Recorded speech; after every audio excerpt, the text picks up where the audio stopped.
Alright guys, book of Esper का एक बिल्कुल नया एपिसोड नंबर 426 आ गया है और अब मैं इसको एक्सप्लेन करने जा रहा हूँ। तो जिन लोगों ने अभी तक इसके पिछले एपिसोड को नहीं देखा है तो मैंने उस एपिसोड का लिंक इस वीडियो के नीचे डिस्क्रिप्शन में दे दिया है। आप लोग जाकर के पहले उस एपिसोड को देख लीजिए। बाकी जिन लोगों ने ऑलरेडी देख लिया है तो उनके लिए शुरू करते हैं हमारा आज का ये वाला एपिसोड। तो अब इस एपिसोड की स्टार्टिंग क्राउन प्रिंस और एम्परर मोटू के साथ होती है, जहाँ पे कि जहर पीने के बाद क्राउन प्रिंस हंसते हुए मोटू से कहता है कि मोटू, तुम सच में ये एक मजाक कर रहे हो। तुम भले ही मुझे मार सकते हो मगर लेकिन तुम ये एक सेकंड के लिए भी मत सोचना कि तुम इसके बाद बिल्कुल शांति से रह पाओगे, क्योंकि यहाँ पे कोई और भी है जो कि तुम्हारे ही जितना उस राजगद्दी को चाहता है। तो अब क्राउन प्रिंस की ये बात सुनने के बाद मोटू कहता है कि तुम सेकंड ब्रदर की बात कर रहे हो ना। शुक्रिया तुम्हारा मुझे इस बात का याद दिलाने के लिए। तुमने बिल्कुल सही याद दिलाया। वो ईंट का ढेर भी आज या फिर कल एक न एक दिन प्रॉब्लम खड़ी करेगा ही, मगर लेकिन अब तुम बिल्कुल भी दिक्कत मत लो। अब जब तुमने मुझे इस बारे में बता दिया है तो मैं अब इस बात का बिल्कुल ध्यान रखूंगा कि वो भी जल्द ही तुम्हें फॉलो करते हुए तुम्हारे पीछे आएगा। तो अब इधर मोटू की ये बात सुन क्राउन प्रिंस हंसते हुए कहता है कि क्या कहा, वो मुझे फॉलो करते हुए मेरे पीछे आएगा? मेरे ख्याल से सबसे पहले तुम्हें उसे ढूंढने की जरूरत है। तो अब इधर क्राउन प्रिंस की ये बात सुनकर के मोटू काफी ज्यादा शॉक हो गया होता है और हैरान होते हुए कहता है कि क्या, अभी तुमने क्या कहा? इतना कहने के बाद फिर मोटू क्राउन प्रिंस के ऊपर जोर से चिल्लाते हुए कहता है कि आखिर तुमने ये क्या किया? तभी क्राउन प्रिंस भी कहता है कि मुझे तुम्हें बताने में कोई प्रॉब्लम नहीं है। इतना कहते ही फिर क्राउन प्रिंस हंसते हुए कहता है कि मैंने भी कुछ कंटिजेंसी तैयार की है, जिसमें कि सबसे पहला तो था फादर को पॉइजन देना और उस सब का इल्जाम तुम्हारे ऊपर लगाना, और दूसरा ये था कि मेरी ओर से कोई ओल्ड सेकंड ब्रदर को ले जाए। अगर मैं अपने इस काम में सक्सेस हो गया होता तो अब तक तो ओल्ड सेकंड मर चुका होता, मगर अब जब मैं सब कुछ हार चुका हूँ तो वो अब मेरे लिए मेरा बदला लेगा और इस टियानी में उल्ट फेर करेगा। तो अब इधर क्राउन प्रिंस की ये सारी बातें सुनने के बाद में मोटू काफी ज्यादा गुस्सा हो जाता है और चिल्लाते हुए कहता है कि क्या, आखिर तुमने ये सब क्यों किया? तुम्हें पता है कि अगर हमारे फादर का प्लान काम कर गया होता तो इस पूरे टियानी के ऊपर हमारे यूएन क्लैन का ही पूरा राज होता और तुम हमारे इस लैंड को तहस महस करने जा रहे हो। तो ये सुन क्राउन प्रिंस हंसते हुए कहता है कि मेरे प्यारे सड़े हुए मोटू, क्या तुम फादर की सारी शिक्षाओं को ऑलरेडी भूल गए हो जिनका कि प्रचार तुमने अभी अभी किया है? क्योंकि अगर मुझे ये जमीन नहीं मिलती है तो मैं इस जमीन को ही डिस्ट्रॉय कर डालूंगा और फिर चाहे मेरे खिलाफ मेरा कोई भाई खड़ा क्यों ना हो। इतना कहकर क्राउन प्रिंस वहाँ पे जोर जोर से हंसने लगता है, जबकि मोटू उसकी इन सारी बातों के ऊपर काफी ज्यादा गुस्सा करते हुए उससे गुस्से में पूछता है कि आखिर सेकंड ब्रदर ये सब कैसे करेगा, क्योंकि वो तो ये सब करने के लिए इतना ज्यादा कैपेबल ही नहीं है। तो क्राउन प्रिंस कहता है कि हाँ, तुमने बिल्कुल सही कहा। अगर वो अकेला होता तो मुझे इस बात की कोई होप नहीं होती, मगर लेकिन इसीलिए मैंने उसके लिए कुछ प्रिपेयर करवाया है और वो चीज उन चीजों में से एक चीज है जो कि हमारे देश का ही एक लैंड है। और अफवाहें तो ये हैं कि जो कोई भी हमारे देश की जमीनों के ऊपर कब्जा करेगा, डैनकिन चैन उसकी इच्छाओं को पूरा करवाएगा। और अब तुम थोड़ा प्रे करो और सोच करके मुझे बताओ कि अब हमारे सेकंड ब्रदर की इच्छा क्या होगी। इससे कोई फर्क नहीं पड़ता कि ये सब कितना बुरा है, जब तक कि हमारा सेकंड ब्रदर जिंदा है तब तक इस बात की तो श्योर है कि एक दिन टियान किंग शन जरूर ही टियानियों में आएगा। तो अब इसलिए इस टियानियों के एम्पर के रूप में तुम्हारे दिन अब बस कुछ ही गिने चुने रह गए हैं। तो इसलिए जब तक तुम अपने कंधे के ऊपर मडराते हुए डर का स्वाद लो मेरे प्यारे मोटू।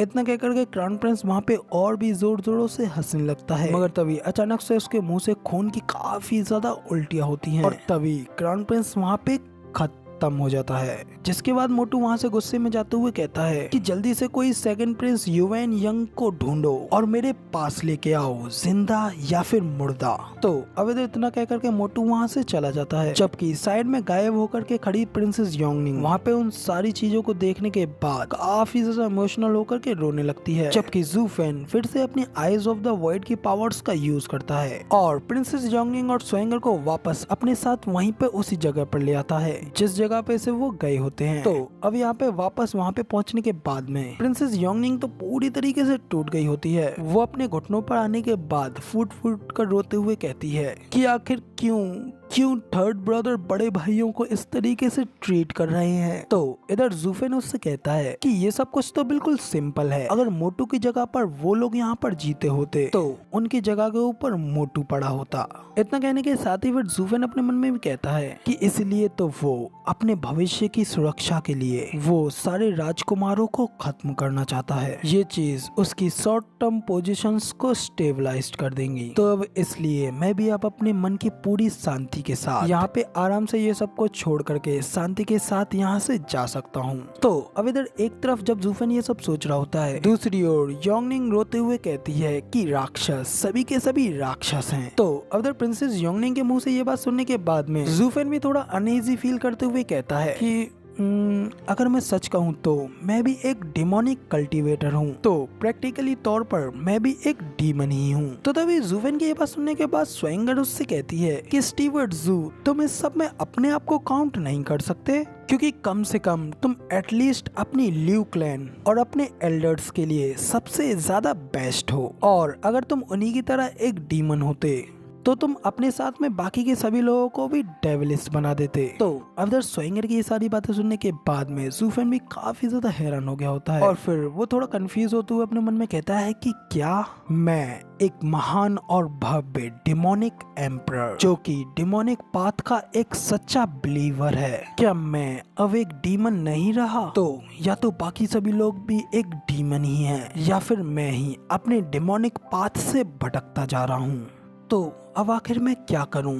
क्या मेरी ट्रेड, मेरी लेगेसी आगे बढ़ेगी या फिर मेरे ये कदम पीछे हटेंगे? युन जुआनजी ने कहा था कि मेरी ये लाइफ कल्टीवेशन करने का एक और तरीका हो सकता है, बिना किसी रिग्रेट के। डिमोनिक पाथ पूरी तरीके से डिफाइंड नहीं है, बस सिर्फ और सिर्फ अपने दिल की सुनो। तो अब इधर ये सब सोचने के बाद में जूफेन वहाँ से जाने लगता है और स्वेंगर से कहता है कि स्वेंगर, कल हम वापस अपनी विंड गेट सिटी जाएंगे। तो तभी प्रिंसेस योंगनिंग भी जूफेन से कहती है कि जूफेन, मैं तुमसे ये भीख मांगती हूँ कि तुम मुझे भी अपने साथ ले जाओ, क्योंकि अब मैं बिल्कुल भी इस दर्दनाक जगह पर रह नहीं सकती। तो अब इधर प्रिंसेस योंगनिंग की ये बात सुनने के बाद में स्वेंगर तो काफी ज्यादा खुश हो जाती है और उससे कहती है कि हाँ, ऑफ कोर्स योंगनिंग, तुम वापस ल्यू क्लैन में मेरे साथ चलो और अब से तुम हमारे साथ हमारे यूएन क्लैन में रहोगे। इधर स्वेंगर को डायरेक्टली जूफेन से बिना पूछे पाछे योंगनिंग को अपने साथ में लेने की बात से जूफेन तो थोड़ा चौंक गया होता है, और फिर वो उन दोनों से कहता है इस तरीके से ग्रेट प्रिंसेस को दूर ले जाना बिल्कुल भी ठीक नहीं है। तो तभी स्वेंगर कहती है कि अब हम यहाँ पे सबसे बड़े क्लैन हैं,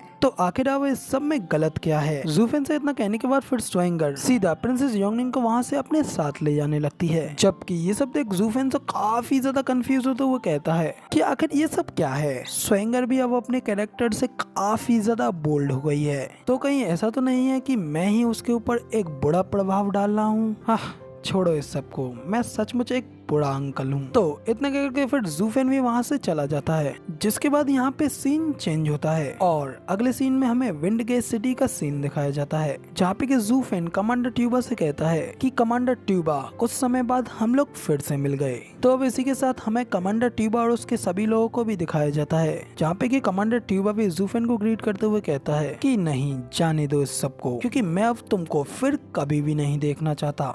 तो अब इधर कमांडर ट्यूबा की ये बात सुन जूफेन भी हंसते हुए कहता है कि कमांडर ट्यूबा सचमुच काफी ज्यादा मजाकिया हैं। कम से कम अब हम दोनों एक दूसरे के विरोधी हैं, तो इसलिए हम दोनों को एक दूसरे का सम्मान करना चाहिए, नहीं? और अब हमें एक दूसरे के साथ बिल्कुल उसी तरह व्यवहार करना चाहिए जिस तरह मार्शल डुगो और आप दोनों एक दूसरे के साथ किया करते थे। तो जूफेन की बात सुन कमांडर ट्यूबा वहाँ से जाते हुए कहते हैं कि मैं डुगो जेंटियन की रेस्पेक्ट उसकी एग्जीक्यूटिव साइड मिलिट्री टैलेंट की वजह से किया करता था, मगर लेकिन मैं उससे भी ज्यादा उसके कैरेक्टर की रेस्पेक्ट करता था, जबकि उसकी जगह पर तुम सिर्फ केवल छल, धोखा और चोरी करते हो, इसलिए मैं तुम्हें फिर कभी भी नहीं देखना चाहूंगा। क्या करके कमांडर ट्यूबा डील के हिसाब से अपने सभी लोगों को लेकर के वहाँ से चले जाते हैं, जबकि पीछे खड़ा जूफेन उन्हें जाते हुए देखने के बाद अपने मन में कहता है कि वेल, अब मैंने यहाँ पर सब कुछ पूरी तरीके से व्यवस्थित कर दिया है और अब ये सब कुछ खत्म हो चुका है और अब मेरा भी यहाँ से जाने का समय आ गया है। इतना कहकर के जूफिन अपनी विंड के सिटी की ओर देखने लगता है, मगर लेकिन इसी के साथ यहाँ पे हमारा ये वाला एपिसोड पूरी तरीके से कंप्लीट हो जाता है और अब इसका अगला एपिसोड आप लोगों को कल देखने को मिलेगा। फिलहाल वीडियो पसंद आई हो तो यार एक लाइक कर देना, साथ ही कमेंट करके जरूर बताना कि आपको हमारा ये वाला वीडियो का एक्सप्लेनेशन कैसा लगा, और आगे भी ऐसे ही अमेजिंग वीडियोस को देखने के लिए हमारे इस चैनल को सब्सक्राइब जरूर से कर देना। शुक्रिया।